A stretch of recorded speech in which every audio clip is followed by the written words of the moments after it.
After transmigrating to another world, Ning's first task is to humiliate Commander Bowan, who is holding a grudge against him since their childhood. The problem is that Bowan is not a timid person and will kill anyone who tries to come in his way. Using his Emperor's power, Ning manages to bring the commander to his harem, but the other is determined to not submit to him. When the Holy Continent had been going through decades of war, King Chu united the world and established the Chu Kingdom. Even though many dynasties have been built on the Holy Continent, nothing has disturbed the long-lasting peace. The young emperor has taken the throne, but the government is still under the full control of Empress Dowager. Even though this decision doesn't harm the base of the kingdom, a shadow of something dangerous is lurking within the imperial court, and some of the higher officials are starting to rebel, endangering the existence of the Chu dynasty. In a luxury castle room, a gorgeous man stares at his reflection in a small ancient mirror while thinking about how he has been transmigrated into this world. Just then a status screen appears in front of him, which congratulates him on transferring into this world, and informs him that his new identity is the Emperor Chu Ning, who is as pretty as a woman. Very pretty, very demure. In this world, his mission is to act as an incompetent, useless emperor who has a high libido. He has to use every chance to demean Yan Bowen, the general prince's heir, and force him to overthrow the throne to build a new dynasty. When a servant tries to get his attention, he quickly dismisses the status screen. But his thoughts are still swirling around how the system is right about him, being as beautiful as a girl. Ning is confident that if he takes part in a girl group selection, he will easily win the top position. Worried by his continuous mumbling, the servant informs him how the plum blossoms are blooming in the plum garden, and that he should go there to relax for a bit. The majestic prince agrees to visit the garden, while wondering if the mission has already started, but he is determined to keep everything secret. Accompanied by his servant, he goes to the plum garden, where he spends some time playing with the soft petals of flowers. When the sky slowly starts to get dark, he tells his servant that they should go back, since this is very boring. Our emperor is not only pretty, but sassy too. While walking back home, Ning overhears a woman praying to find her lover and stay with him until her last breath. Ning mumbles how she can just dream of this while staying in the harem and starts walking again when suddenly the status screen appears in front of him. The system informs him that he has activated a historical checkpoint and he should move forward according to the historical trajectory. Ning is thinking about historical trajectory when he receives another message. This time, the system tells him that the woman praying in the garden is Empress Dowager Zeng from history, and following the historical trajectory, he has to take her as his concubine. After that, he needs to pass away soon, so she can easily inherit the throne and become the Empress Dowager. After hearing the strange instructions, he first curses at the system, but decides to approach Zeng. She quickly turns around, hearing his voice, and quietly begs him not to approach her. Ning hears her mumbling and replies that, if he hears her please not to approach her, then it would be very insulting to him. He then asks if she knows about him, and is surprised when Zeng formally greets him as the emperor. At his question about how she knows his identity, Zeng points out how he is addressing himself as the royal we. Hearing her answer, Ning is sure that she will think he is very stupid, and as expected, Zeng has the same thoughts about him. Zeng manages to keep polite up front, as she politely tells Ning that she is not feeling well and will leave first, so he can peacefully enjoy his time in the garden. After telling her to rest well, Ning quickly dismisses her, and once they are left alone, the servant quickly says that he will tell the royal physician to check on Lady Zeng after the palace banquet tomorrow. The only thing that captures Ning's attention is that there is a palace banquet tomorrow because he wasn't aware of that. The servant is confused by his reaction, but Ning doesn't have time to explain anything, as he gets another message from the system. He is informed that according to the historical timeline, Ning will encounter the general prince's son at the banquet, and since he is meeting the prince after a long time, he will be surprised to see him. Due to some childhood resentment, Ning forces Yan Bowen, the general prince's heir, to be a guard in the royal palace. Ning has to humiliate and disregard Yan Bowen, so he can restrain him from achieving his life goals. This time Ning is happy to get the instructions, already knowing that this is going to be the most important historical checkpoint. To prepare himself for tomorrow, he quickly starts searching for some method through which he can smoothly humiliate a person who has great martial arts skills. Don't get ahead of yourself, darling. You might change your decision after seeing the commander. At the palace banquet, Ning silently watches the music performance for a bit and then inquires about the general prince. Just as he finishes his sentence, the general prince steps in front of him and politely greets him. The beautiful emperor doesn't seem excited to see him, and is thinking about how his physique is like a bear, so his son must be tall with a strong build. He is sure that the real Emperor Chu was stupid, since he decided to be on the bad side of someone this strong. Quickly dismissing his thoughts, he says to the general prince how he heard about his son having incredible skills in martial arts. His mind is still focused on the fact that he needs to complete this mission quickly, so he should just head straight into it. The general prince replies that his son has been learning the spear since childhood, but his skills are not very impressive. He adds that if the emperor wants, he can ask his son to perform for him to brighten up the atmosphere. Ning accepts the offer, telling the general prince to bring his son to impress him, while thinking about how even children from noble families have to follow the embarrassing tradition of performing in front of their relatives. Alas, no one can escape from this tradition. Collective 1-second silence for our shared childhood trauma. Now please continue. Just then, the general prince's son, Bowan, slowly walks toward him with his alluring personality and politely greets him while his expression remains annoyed. Ning couldn't say anything in reply, too mesmerized by the sheer handsomeness of the noble prince. We can all relate to his reaction, like this man is super fine. Without wasting any time, Bowan starts his performance, moving around elegantly with his spear and showing impressive moves to his audience. Ning quietly whispers something to his servant, as Bowan's performance comes to an end and everyone starts clapping for him. Just then, Ning's servant approaches Bowan and gives him the jade pendant, saying that it is a gift from the emperor. Without even properly looking at the pendant, Bowan snatches it from the tray, casually thanks the emperor, and walks away from there without wasting any time. Ning is startled by his actions, realizing how Commander Bowan doesn't have any respect for him. He is starting to feel nervous by the fact that Bowan is a very dominating man, and he almost cries just thinking about his task to humiliate Bowan, which seems impossible at this point. As the banquet continues, Ning's thoughts are still occupied by the handsome young prince. By secretly peeking at Bowan, he realizes how the other has slightly feminine looks, but he is still great at martial arts and is also very arrogant. He can already tell it will be very difficult to make Bowan surrender and to get some help. He decides to check how the real Ning from history did it. To his shock, the system has no information about his desired question, and it makes him wonder if Bowan has murdered all those who were writing the truth. He has sent everyone to heaven by his killer beauty. He is starting to panic, just by thinking about how he is going to make Bowan rebel successfully. The system saves him time by telling him that he is searching in the wrong way, and then showing him some unofficial records. Through the system, he finds out that the Emperor Chu has seduced Bowan while he was changing his clothes, and he needs to do the same immediately. Ning quickly turns toward his servant Anzi, intending to give him some instructions, but Anzi is a few steps ahead, as he tells the Emperor that his people are already keeping an eye over Prince Bowan. When Ning asks where Bowan is right now, Anzi tells him that the young prince is dressing himself at the moment, following the instructions from the system. Ning says that he should go to check on Bowan, and is surprised when Anzi instantly agrees with him. The servant is just proud of how well he knows his emperor, even though he knows Ning is a pervert, but he doesn't know it is this bad. Oblivious to his thoughts, Ning walks away from there and finds the place where Bowan is. Bowan turns around when he hears Ning calling him and hesitantly greets the emperor. Bowan starts to say that he doesn't know why the emperor is visiting him, but he is interrupted by Ning calling him pretty. Annoyed by his antics, he turns around, telling Ning to change his clothes quickly. But Ning still doesn't give up, as he suddenly grabs Bowan's arm and pulls him closer, gently grabbing Bowan's chin. Ning asks why he is still in his pants when he is going to change. He tries to suggest something crude, but is interrupted when Bowan angrily asks what he is trying to say, and he quickly backtracks, saying that it was just a joke. Bowan announces that he will leave if there is nothing else to discuss, but Ning doesn't want to waste the opportunity, so he doesn't let Bowan leave. Bearing the sharp stares from the young prince, Ning invites him to work as his bodyguard in the palace. As expected, Bowan instantly rejects the offer, saying that he has always been a loyal knight of the country, and someone else might be more deserving of this promotion. Ning stutters a little, as he tells Bowan not to refuse a good offer, while also reminding himself not to be scared, since he is supposed to be an evil emperor. When Bowan tries to leave again, he manages to act a little angry, and almost shouts at Bowan for trying to leave without his permission. He grabs Bowan's arm again, but is instead suddenly shoved into the wall by the young prince. Managing his composure, he again asks Bowan to accept this offer, and this time Bowan harshly pushes him to the side. Anzi, who has been a silent viewer until now, shouts for help, calling someone to save the emperor, who has fallen into a chamber pot. Bowan just stands there calmly, as Ning curses at him, while saying how he will see if Bowan can be this rude when he humiliates him. His streak of threatening the young prince breaks when he suddenly faints, giving a mini heart attack to his servant. Our dear prince doesn't deserve this kind of treatment.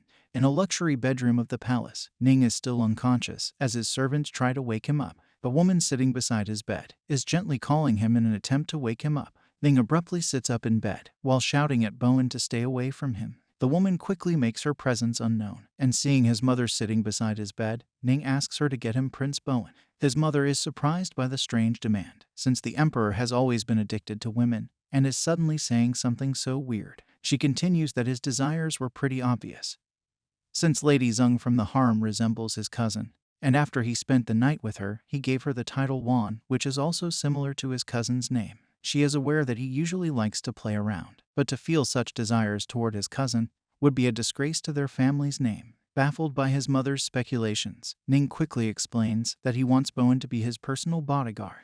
Lady Chu is relieved to hear that, already knowing the unsteady relationship between her son and Prince Bowan.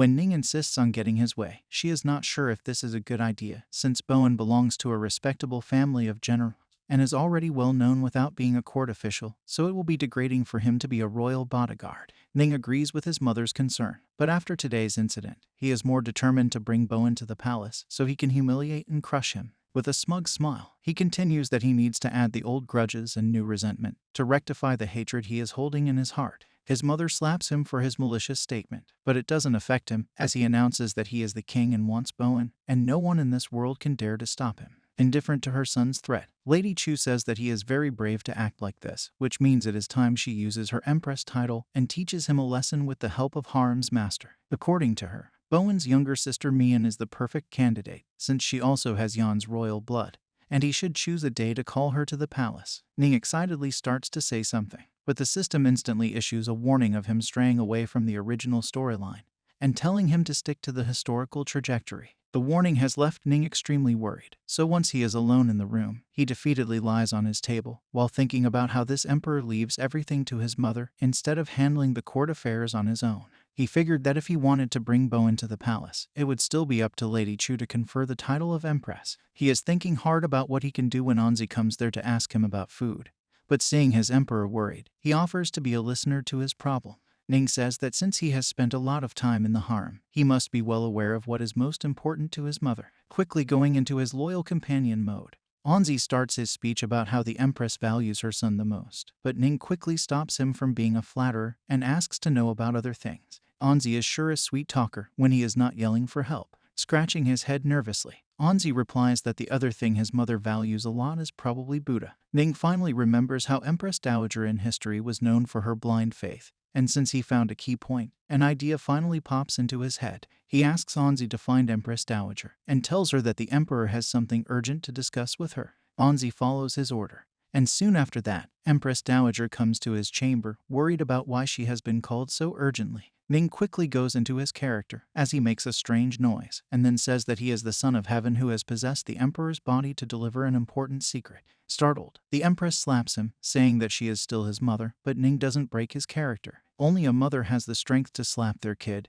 even when they are possessed. His mother angrily says that she has been staying in Ziwei Palace for several days to reflect, but he is acting strange again. Ning continues in the same serious voice that if she didn't respect the Buddha, it would lead to disaster, and on a solar eclipse her family would die. He deserves all the praise for his acting skills. The Empress is furious at Ning for cursing his own mother and is ready to hit him again, making it well known that she is not afraid to beat him up. A few days later, an unexpected solar eclipse occurs in the kingdom, and just as the Empress is trying to understand the situation, a servant comes running there and informs her great-uncle Guo from Yan's family has passed away due to illness. The death news on the solar eclipse has made her worried that she might lose her family quickly. She finally realizes that her son really was possessed by the Son of Heaven. Without wasting any time, she returns to Ning's chambers and quickly bows in front of him while continuously apologizing for not knowing his true identity. The Empress begs him to not punish her again and agrees to do anything he wants from her. Quickly going into his serious mode,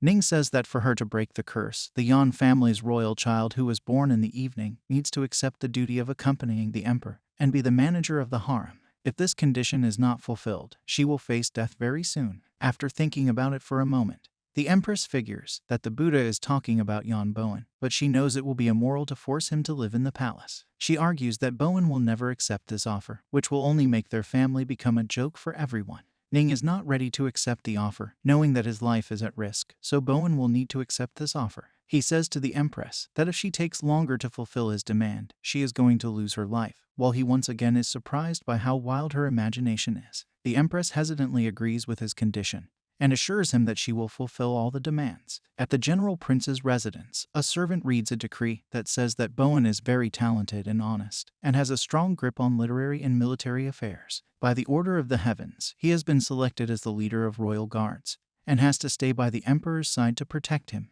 By the royal decree, he will stay in Fengyi Hall and will help the emperor in managing the harem. Just as Anzi finishes reading the decree, Bowan furiously confronts him about his words, but Anzi quickly explains that he is just delivering the message from the Empress Dowager. The General Prince is also not happy with the royal decree, since he thinks that if his son stays at the Fengyi Hall, it will be very humiliating for their family. Earlier he thought that Mian would get the title of the Empress, which makes him confused about why the Empress had changed her mind. Bowan just silently listens to his father's rant, while thinking that Ning must be the one behind this decree. He quickly takes out his sword, ready to get rid of the annoying emperor, but the General Prince quickly stops him, saying that he shouldn't be impulsive. Bowan calmly replies that it is not a rash decision, since Emperor Ning is just a puppet for the Yan family, and after he murders him, they can just choose someone else to inherit the throne. The General Prince clarifies that he is not stopping him and just wants him to take his sword instead, since it is sharper than his. The old man took a second to turn from hero to villain. Without wasting any time, they both march toward the royal palace to get rid of the emperor. Meanwhile, in the royal palace, Ning is exhausted after a long day, and he still has no idea if the historical trajectory is back to its original form or not. While taking off his robe, he is thinking about how this mission is specifically hard, but he decides to just sleep for now. Before he can put his thoughts into action, the door to his chamber goes flying open as Bowan enters the room, holding a sword in his hand. He angrily marches toward Ning and pulls him forward by his robe. Confused, Ning asks him what he is doing in reply, to which Bowan reveals his true intention of coming here. For a moment, Ning is shy about the possibility of what the young prince wants. Delulu is the Solulu. But his mind goes blank when Bowan announces that he is going to kill him. He quickly shouts for help to save his life, and being his loyal servant, Anzi also shouts that the emperor's life is in danger. Like Anzi dear, Ning can shout for himself, please move a little and at least go out to find some help. On a bright morning in the royal palace, a servant says to someone that they have been waiting for him, and then announces the arrival of Imperial Guard Bowan to Fengyi Hall. Bowan defeatedly walks toward the hall, while his thoughts are still swirling around how Ning went to great lengths to make him a personal bodyguard, and he still needs to join the harem. All the ladies from the hall formally welcome him, and one of them accidentally calls him the Empress. When he glares at her furiously, she quickly falls to her knees while apologizing to him, and explains that Fengyi Hall has always been reserved for the Empress, so her tongue slipped. Ignoring her apology, Bowan takes out his sword, and says that she can apologize by giving her life. The lady quickly bows in front of him, desperately begging him to spare his life. The servant of Fengyi Hall is relieved when Bowan finally settles in without shedding any blood.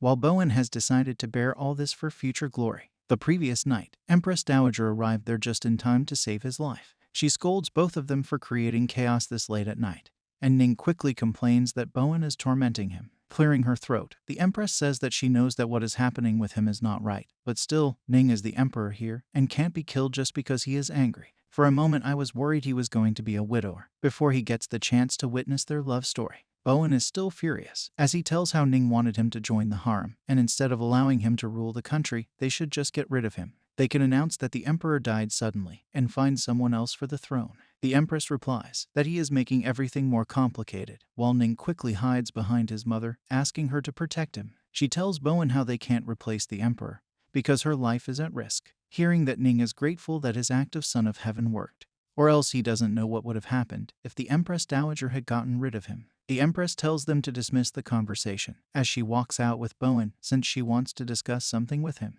Once they are out, she tells Bowan to just follow her instructions, while she looks extremely happy with the fact that the Yan family will control the palace from now on. Currently, Bowan is sitting in the Fengyi Hall when a servant announces the arrival of Emperor Ning. Bowan is extremely annoyed that Ning still dares to visit him. Ning seems unbothered by his anger, as he casually says that he was concerned about Bowan since it was his first day here, so he came to see how he was doing. His hidden motive is to humiliate Bowan, but he hides his true intention, and instead praises the young prince's calligraphy skills. Bowan replies that since Ning is so concerned about him, he has a few demands that he is sure Ning will accept. Instead of his statement, his angrily breaking his pen motivates Ning more, as he quickly agrees to accept any requests from Bowan. His thoughts are swirling around how Bowan is beautiful, but he is very irritated and comforts himself by thinking that he just needs to pass this somehow. Bowan states his first demand, saying that the name of this hall is too feminine and he wants to name it Human Hall instead. Before Ning has the chance to accept his request, Bowan throws his broken pen toward the woman standing at the side. He says that he is afraid that since he is staying in the harem, it will give the women a chance to spread rumors about him, so he doesn't want any maids at the Human Hall. Ning agrees to send some eunuchs to replace the maids, but Bowan refuses, saying that he just wants a few more guards. The emperor murmurs to himself how instead of women or castrated men, Bowan only wants macho men in the Human Hall. Patting the young prince's shoulder, he agrees to accept all the demands since they are pretty simple. Sharply turning toward him, Bowan makes his final request, which is that Ning leaves this place right now. Ning stumbles back as Bowan takes out his sword and says that if the emperor stays here, he is afraid that he will murder him. Ning quickly runs away from there, murmuring how he has accepted all his requests, but Bowan still wants to take his life. Later he is walking in the corridor with Anzi, while complaining about how it is so embarrassing that a respectful emperor like him has been kicked out like this, and he wishes Bowan would talk nicely to him. Anzi tries to defend the young prince, saying that he is just a little stubborn. But Ning quickly cuts him off, saying that even if Bowan is stubborn, it is still rude to kick him out like that. When Ning complains that he has nothing to sit on, Anzi suggests that they stay at a nearby residence, since it is very cold outside. Finally, Anzi did some brainstorming at the right time. He says that Ning can spend the night at First Attendant Zung's residence, since they are close to it, and the emperor quickly agrees with him, eager to find a warm place. They are both unaware that a woman has been listening to their conversation silently. As they leave from there, the girl goes to meet noble Lady Fu, who belongs to a family of royal merchants where everyone dreams of her bright future since she entered the palace as a child. Lady Fu is shocked to hear the sacred information about Bowan, and also finds it strange that the emperor is staying at second-class attendant Zung's place. The girl insists that everything she said is true because she heard Ning talking to the servant, and Lady Fu is forced to believe that Ning has done something terrible with Bowan on the first night. The informant girl seems more concerned about how the emperor is letting a guard stay in the hall.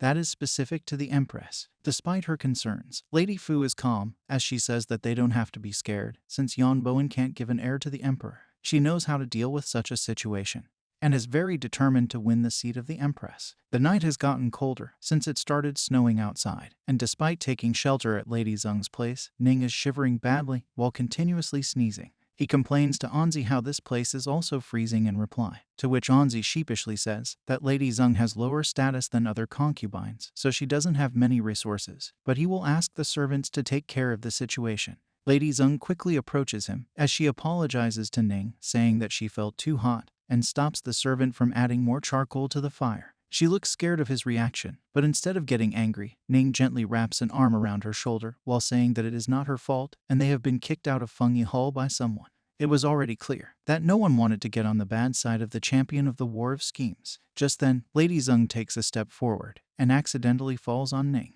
When she looks back up, their faces are extremely close to each other. Noticing the tension in the room, Anzi quickly excuses himself from the chamber, saying that he will wait outside for the emperor. Ning tries to call Anzi, annoyed at him for misunderstanding the situation, but he doesn't have time to take action, as Zung is already giving him seductive looks. As she moves forward to kiss him, he turns around while thinking about how it is a relief that he already came prepared. Ning takes out his secret weapon from his pocket, a medicine that will make people imagine that they have felt good even though it is not true. He is sure that with this weapon, he will never have to worry if a concubine tries to lure him to sleep with her. Our emperor is very innocent and pure. He laughs loudly at his evil plan, worrying Lady Zung a little, but he is more focused on how he has nothing to be scared of now. The next morning, Ning wakes up fully rested, while Lady Zung also seems very satisfied. Gently patting her shoulder, he praises her performance from last night and assures her that her good times will come soon if she keeps going like this, since he has been there for a long time. Ning takes his leave, and when Lady Zung tries to bid him goodbye politely,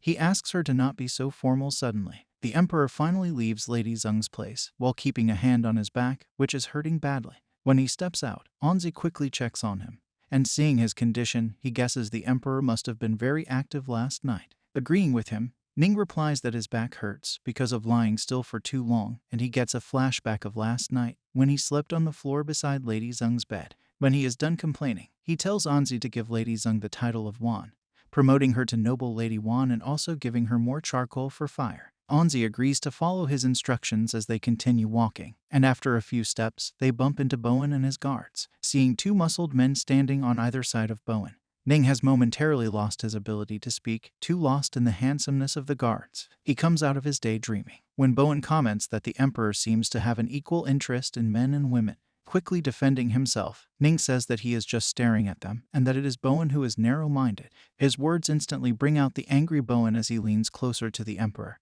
and tells him that his guards are not here for his entertainment. Scared of the young prince, Ning quickly says that no matter how many people he watches, Bowan is still the most beautiful person he knows. He has only managed to make the situation worse for himself, as Bowan harshly pushes him back and he falls to the ground, hurting his already sore back. Panicked at the situation, Anzi instantly shouts for help, asking someone to call the royal physician, as the Emperor has overworked himself during his night shenanigans and has broken his back. What soap opera does Anzi think he is in? 2 months after the incident, Ning is working in the study when his mother approaches him, holding some cards in her hand, and asks him which one he wants to flip. While casually munching on his snack, Ning replies that he wants to rest for a bit, since recently he has been active every night.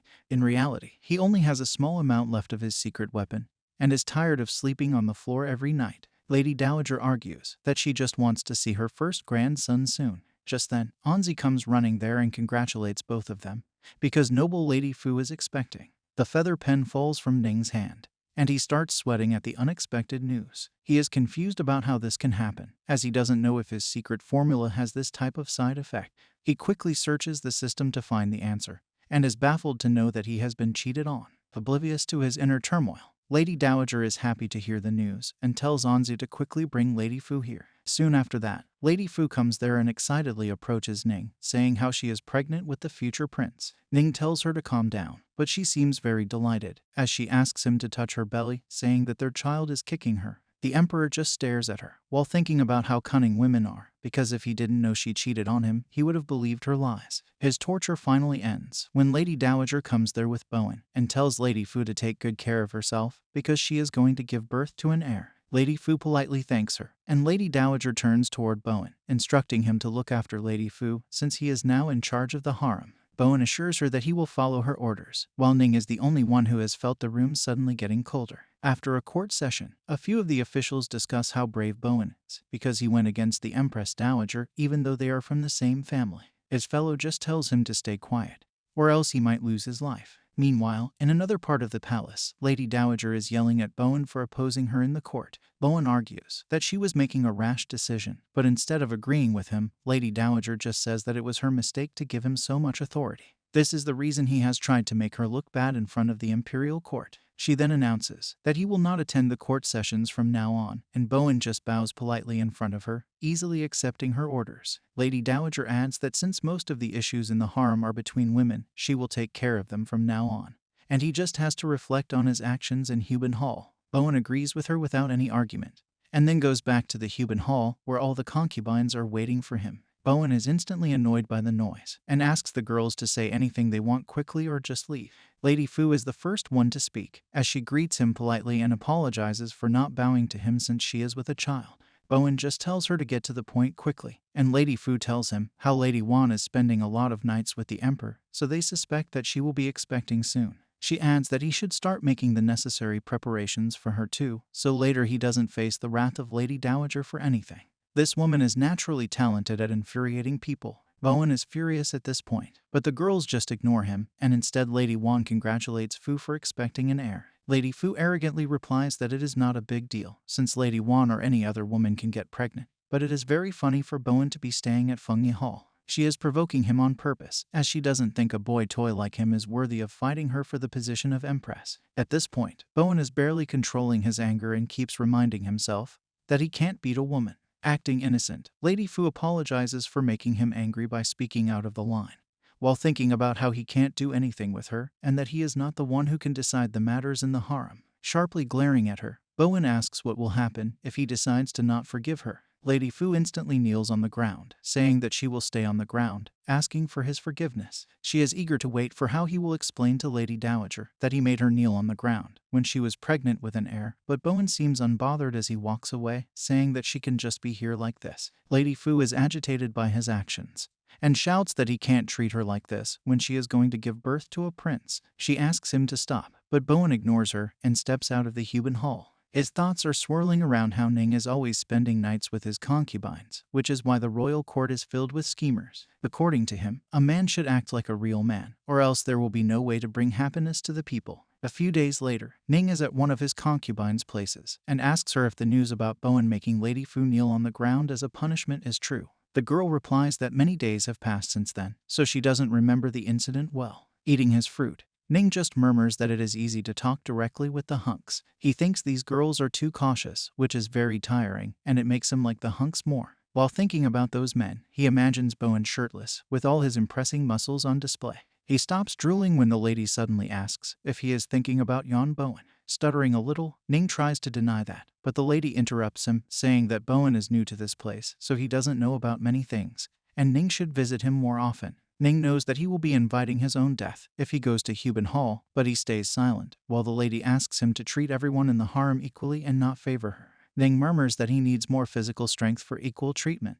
Before they can continue the conversation, Anzi comes there and informs them that Prince Yu wants to meet him. The emperor starts to say something, but Prince Yu just barges in and greets his younger brother. Just then, Ning receives a message from the system that informs him that Prince Yu is the first person who was accidentally transmigrated into this world. The system tells him to just ignore Prince Yu and follow the original timeline. Prince Yu starts the conversation by asking the emperor if this girl is his new favorite concubine, Lady Wan. A satisfied smile appears on the lady's face as Ning asks his brother how he has this information. Prince Yu replies that he guessed it because Lady Wan strongly resembles someone. When Ning asks him who this person is, Prince Yu whispers that she resembles Yon Bowan. Ning whispers back that he finds Bowan more beautiful and asks his brother who he will choose between Lady Wan and Bowan. Prince Yu replies that he will choose a woman because no matter how pretty Bowan is, when he undresses, his secret weapon will definitely beat Ning. No worries, Ning, we are all rooting for you and will be really happy if we can get front row tickets for this competition.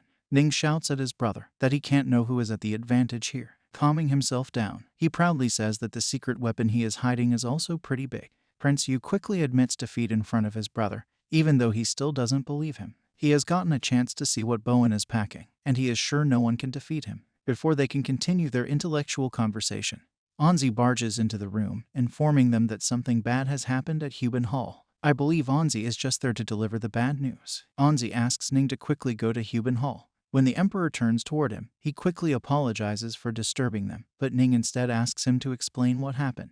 Anzi explains that Lady Fu was looking at the flowers when Yon Bowan's cat threw her on the ground and she had a miscarriage. Anzi looks like the flag bearer of the bad news. Still love him though. The news is hard for Ning to believe when Prince Yu comments how he saw Lady Yu recently and she has gained a lot of weight after getting pregnant, nearing 100 kilograms. He finds it weird that someone who is this heavy can have a miscarriage just because a cat knocked her over. Prince Yu is thinking deeply about the matter while Ning just stares at him, realizing how his brother can visit the harem freely at any time he wants. Prince Yu starts walking ahead, asking his brother to follow, and Ning quickly chases after him, surprised at how excited his brother is. All three of them go toward the Huban Hall and secretly peek at the cat that has knocked over Lady Yu. Prince Yu can't believe they think this animal is a cat. Bowan is gently petting his giant cat, while Yu shouts at his brother that this thing is clearly a black panther. Just then, Lady Dowager comes there, shouting from afar that this beast was the one who had murdered her grandson. She runs toward her son crying, and declares that she is going to kill the beast to take revenge for her grandson.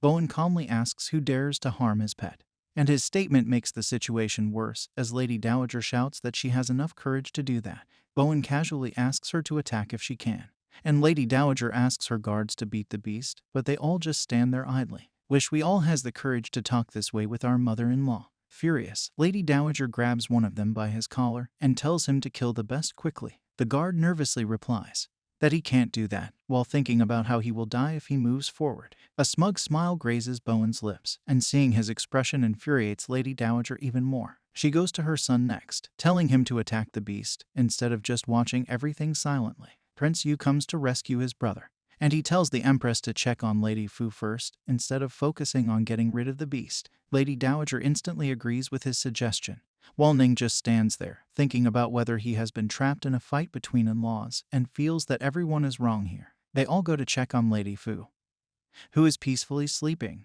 The argument starts again as Lady Dowager says that Bowan is breaking the rule by keeping a beast in the palace, and now it has caused more trouble. She says to Bowan that he is in the wrong here, and then asks Ning how he will solve this issue. The emperor replies that since this incident happened in the harem, they should let Bowan handle this on his own. Bowan finally drops his attitude as he says how cats are troublesome, and the person responsible for this incident is the one who looks after the cat. Ning is worried to hear his explanation, since he thinks Bowan is declaring himself the scapegoat for the crime, that he is punished by death sentence, but he doesn't want the young prince to die. He quickly steps in front of Bowan, saying that no one could have guessed that the cat would attack Lady Fu, so no one is at fault here. Lady Dowager finds it strange that he is this calm after losing his child, and asks if Bowan has messed with his brain. The emperor argues that he just feels that the young prince has made no mistake. Bowan gently pats his shoulder and then pushes him back, saying that he also thinks he made no mistake. To compensate for the damage, he has already gotten rid of the servant who was in charge of looking after the cat. Ning just stares at the back of his head, as he realizes how this is the first time that Bowan has been this kind toward him. Lady Dowager admits defeat, murmuring that it looks like a beast has more value than a royal heir. Lady Fu has finally woken up, and sharply asks if murdering a servant is enough price to pay for her son's life. Empress Dowager rushes toward her, telling her to lie down, while Bowan comments how she is a hypocrite. Lady Dowager is still strange at her son's nonchalant behavior at losing his son. But before she can demand an answer, Fu suddenly grabs a pair of scissors and attacks Bowan. She shouts at him to bring her son back, but before she can reach him, Ning quickly throws himself in front of the young prince. His last thought before losing consciousness is going to pass away. The Emperor Ning wakes up with a scream for help. Bowan is the first person who approaches him, asking if he is awake. Ning happily murmurs that he is still arriving, to which Bowan replies that when he is there, he can be the only one to kill the Emperor. Bowan is sure that if he hadn't saved Ning's life, his life would have become much easier. He comes out of his thoughts when the Emperor starts touching him all over, looking for any possible injuries. Bowan is deeply offended by his concern, seeing it as Ning finding him weak, and says that he is not like the Emperor who will lose to a fragile woman. Despite being scared, Ning keeps a soft smile on his face, while Bowan offers him the tonic that he got from the royal physician. Ning takes the bowl from his hand, as Bowan says how he was very heartless today. Seeing Ning's shocked reaction to his statement, Bowan explains that he was the father of the child Lady Fu was carrying. Ning can't reveal the truth, so he simply says that Bowan and the cat made no mistake, and he knows the young prince doesn't like to start trouble. The Emperor perfectly remembers the information from historical records that says that Bowan was a kind and fair ruler. Even when his clan members did something wrong, he punished them, so it is hard to believe that someone like him can take a human's life. Yes, just trust your husband. Bowan seems impressed by his speculation, and his stare makes Ning nervous, who quickly adds that there must be a reason that his cat is so loyal. The Emperor continues to believe that his cousin is an honest man. Bowan asks him if he is aware of the reason, but when Ning acts completely clueless, he is annoyed that the Emperor has easily believed him. Suddenly turning around, he asks Ning if he is buttering him up to avoid taking his medicine, and then without waiting for his reply, he forces the tonic down his throat. Ning is continuously coughing, complaining about the bitter taste. But when Bowan offers him to stay the night since it is late, he quickly perks up. To make sure that he heard it right, he asks if he can really stay here, which only annoys Bowan, and he tells Ning to go back if he doesn't like the offer. Ning doesn't argue further, and promises to go to sleep without causing any trouble. A couple of days later, two maids are gossiping about how Lady Fu has committed suicide by jumping into the lake. One of them says how she heard that the Emperor has no concern about his child's life and just wants to keep Bowan safe. The first maid agrees with her, sharing how everyone knows that the Emperor likes Bowan and even spent the night at Huban Hall. The unexpected news worries the maid, because she thinks this affair will only harm the country. They finally stop gossiping, continuing their task to bring incense to the Lady Dowager's place and walk away, not knowing that Prince Yu has overheard their conversation. Later, when Prince Yu goes on a walk with his brother, he asks Ning if he really has feelings for Bowan. The Emperor doesn't seem delighted by his question, and Yu is relieved to see his brother's reaction, since he has thought Ning has lost all his senses, but he still has some consciousness. He still doesn't understand why the Emperor is so determined to protect Bowan and his cat. That is called unconditional love. Ning smacks him on the head at the weird question, asking if he doesn't know anything about his history books, because it is clearly written that Bowan was an honest leader, so he wouldn't take anyone's life. Yu quickly defends himself, saying that he is not a fan of reading, and suddenly realizes how Ning has been talking about the history book. He nervously asks the Emperor if he has also been transmigrated, and is relieved to hear the positive answer, feeling like his loneliness has finally come to an end. Ning pushes him away slightly, blaming him for ruining the scenery by bringing up this topic. He then shares how there is something weird about Lady Fu's incident, and he feels like there is another story behind it. Prince Yu replies that if he is really concerned, then he should try to find more details. Ning tells him that there is no information in the history books about it, so he doesn't know how to start the investigation. It is also a problem that Emperor Ning was just a puppet emperor. Hearing his concerns, Prince Yu suggests that he should approach Zheng Fan for more information. At the Emperor's residence, after Anzi's call to enter the hall, Lady Feng steps inside and greets the Emperor. Inside the hall, Prince Yu is still celebrating, finding someone from his old world, and keeps hugging friends from the modern world. Ning points out that he is drooling, and tells him to focus on the task instead. Lady Feng is a little weirded out by their closeness, but she doesn't have time to focus on it since Prince Yu finally straightens up and asks her if she knows about Lady Fu's death. Lady Feng apologizes to the prince for being clueless about the incident. Ning speaks for the first time, saying that he knows she doesn't pay much attention to the trouble in the harem, but she is not stupid, so if she is willing, she can be their spy. If she doesn't agree with the request, they will not disturb her again, and she can live her life peacefully. Lady Feng politely bows in front of him and agrees to follow his orders. Acting as a good cop, Prince Yu quickly comes forward, telling her to not pay attention to Ning and just to share any information she has. Lady Feng tells them how when the concubines saw Bowen's cat, they were all scared of it, so he kept the cat locked in the back garden and made sure it didn't get out. For some unknown reason, Lady Fu decided to visit the garden, and that was when the cat attacked her. Ning has already suspected that something is suspicious about Lady Fu's miscarriage, and hearing his statement, Lady Feng realizes that he is not a stupid teenager who doesn't understand anything around him. The Emperor then asks her if she knows the reason for Lady Fu visiting the back garden and why Bowen's cat has attacked her. As Lady Feng thinks about her answer, Prince Yu tells his brother to stop questioning her because she can't know much, but Ning just dismisses him. Breaking her silence, Lady Feng says that she has an idea about the truth, but doesn't want to say anything without any evidence. Prince Yu's mind is completely blown away by hearing that she can deduce a lot of information by just watching everything from afar. The Emperor is still calm, as he tells Lady Feng to share what she knows, and they will decide what to make of it.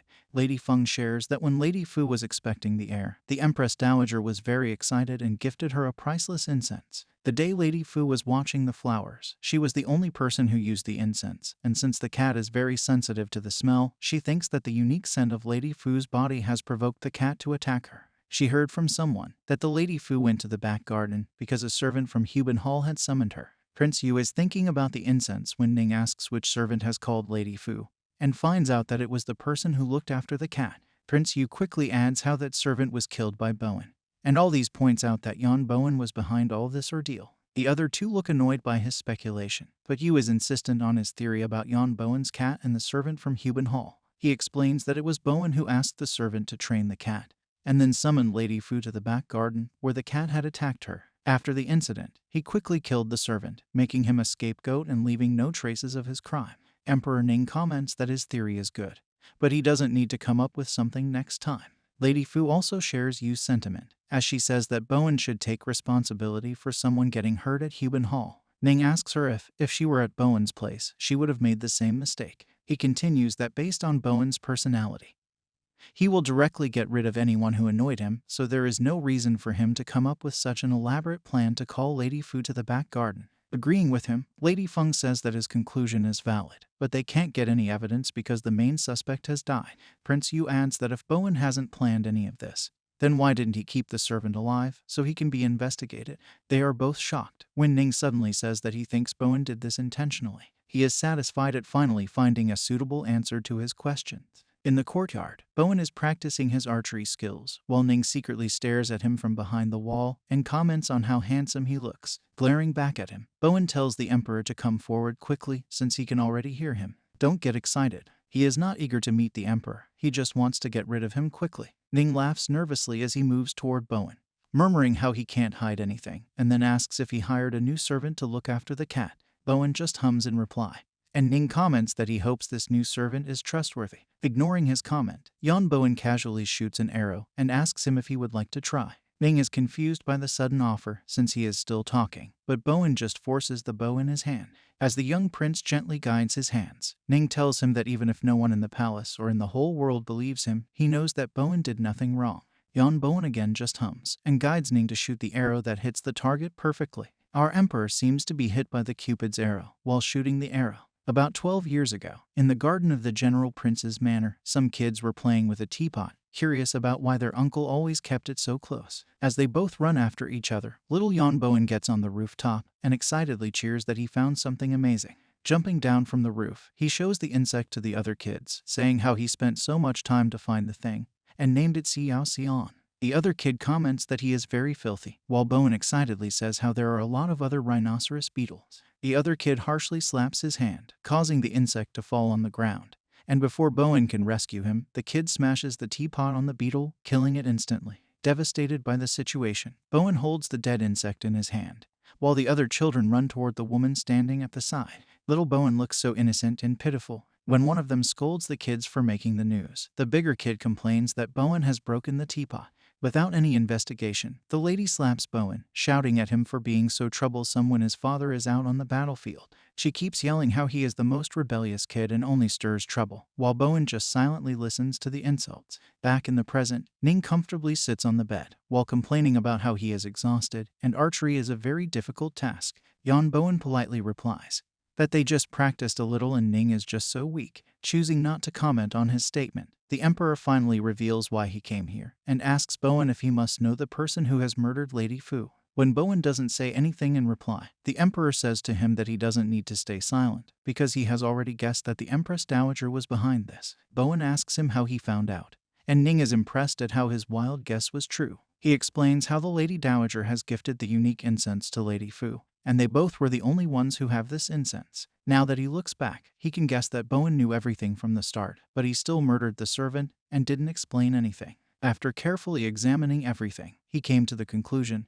that the Empress Dowager had planned all this. Since Bowen couldn't afford to go against the Empress, he just decided to take the blame for everything. For the first time, Bowen's expressions turn peaceful, as he agrees that Ning's guess is almost correct. Hearing the confession, the Emperor innocently asks him why he didn't defend himself when everything was so clear. Bowen instead asks him who he thinks has the most credibility in this harem, a reckless guard or the Empress of this nation. He is already used to this type of treatment, so he doesn't care about clearing his name. Turning toward Ning, he asks him why he is concerned about him, when he should be devising plans to humiliate him. The Emperor is still not over the topic, as he asks Bowen why the Empress Dowager is doing this, when she should be trying to protect him, since he also belongs to a noble family. Bowen replies that in the past few days, he has stood up against the Empress in the court, which led to some arguments, and by doing this type of thing, Lady Dowager is warning him that she can easily deal with him. He continues that this issue can't harm him much, and will only stain his reputation a little, making his life a little more hard. Ning is not happy with the situation, since he thinks that the Empress Dowager shouldn't use her grandson if she wants to punish Bowen. Coughing nervously, Bowen tells him that the child wasn't his. The Emperor is shocked to know the truth from his mouth, and asks how he found out something so embarrassing. The young prince tells him that Lady Dowager has a lot of spies in the harem, and since Lady Fu had an affair with a guard from Huban Hall, the Empress asks him to find a solution to the problem. Jan Bowen feels like he has let down Ning, because it was his guard who slept with Lady Fu. Ning is more excited about finding the full truth about how Lady Dowager knew that Fu had gotten pregnant by sleeping with someone else. She decided to kill the concubine, and also wanted to threaten Bowen, so she came up with this plan so she could easily handle both matters. This way, she saved the pride of the noble family, and also managed to stain Bowen's reputation. The interrogation turns toward Ning, when Bowen asks him to explain how he knew that he wasn't the father of Lady Fu's child. And Ning replies that when he spent the night at Lady Fu's palace, she was very drunk, so they didn't do anything, but she must have forgotten about it. He is determined to keep his secret formula hidden from everyone else. His answer makes Bowen more suspicious, since he can't understand why Ning kept silent when he knew Lady Fu had cheated on him. The Emperor replies that the unborn child made no mistake, and even though Lady Fu has betrayed him, he could have easily dealt with her after the birth of that child. He thought that if he didn't reveal the secret, Lady Fu would be able to give birth, and he felt very bad for the unborn kid. Bowen can't believe Ning is the same evil emperor, because right now he looks very innocent, holding his throbbing back. The Emperor tries to walk away, but his legs start to wobble and he falls down. Instantly, he blames Bowen for putting him in this condition, because he can't feel his legs, because they did so much exercise. Moving closer to him, Bowen gently says that since he was the one who put him in this condition, he will take care of him tonight. Jan Bowen suddenly pushes him down on the bed, making Ning nervous about what he is going to do. The Emperor is startled when Bowen suddenly tells him to strip, and he doesn't even get a chance to say anything, because Bowen yanks the robe off his body, pushing Ning onto his stomach. Bowen starts massaging his back, but the Emperor keeps trying to get away from his grip. Bowan is annoyed at the continuous squirming and tells Ning to stop yelling since he is a man, but the Emperor is worried that something bad will happen to him. Are you expecting something else, dear Emperor? Bowan angrily explains that he is just giving him a massage and nothing else. The Emperor just keeps complaining, even after the message ends, and earns the title of weakling from his beloved Yan Bowan. Later in the Changcheng garden, Ning is taking a walk, while continuously grunting with pain when Lady Feng approaches him, asking what happened to him. The Emperor's first instinct is to warn her against touching him, and his weird behavior worries Feng more, as she asks if they should summon the royal physician. Ning is relieved when he can finally sit down, and then says that he is okay, explaining the activities he did all day with Bowan and why his body is hurting. Feng smiles innocently at his explanation, while thinking about how he has a good relationship with Bowan. The Emperor continues that he is tired from doing all the activities, and since he didn't even get to put on sunscreen, he is sure that his skin will become like a rift valley. When Zeng doesn't understand his reference, Ning shows her his extremely dry skin. Chuckling at his condition, Feng says that she has a sword sister in this place, Lian Rong, and she is an expert in skincare and anything related to fashion.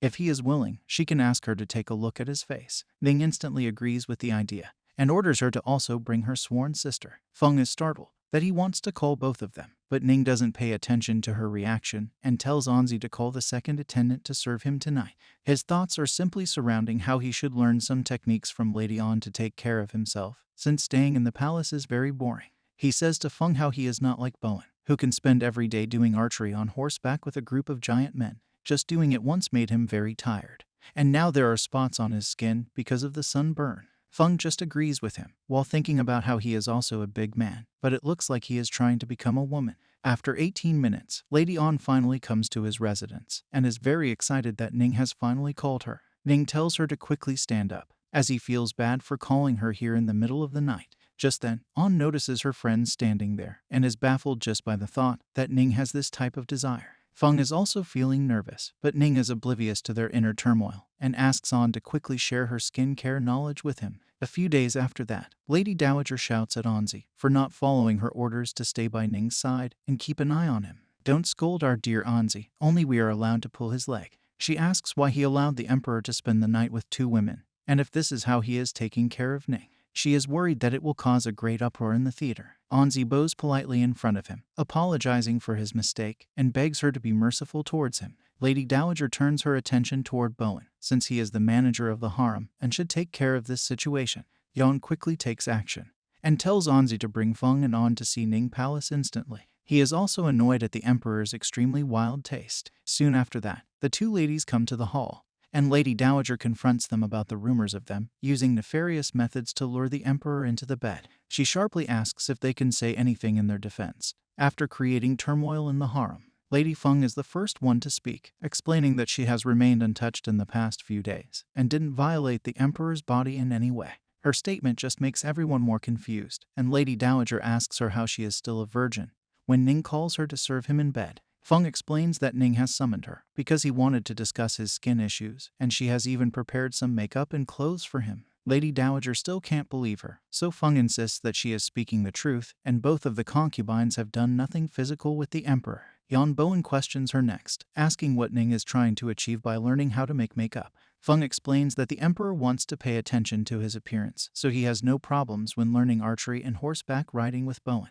She wants to butter him up because his family owns the harem. Bowan just coughs nervously at her reply, while Lady Dowager asks her if Ning is getting ready for Bowan. Feng replies that they have discussed anti-aging methods and fashion styles with the Emperor, but since he didn't say anything clearly, they don't want to assume anything. Yan Bowan suddenly announces that this issue is resolved, since the concubine has not harmed the Majesty. Lady Dowager also agrees with his suggestion and tells the concubines to leave. Meanwhile, Bowan is thinking about how Ning seems to care about him so much.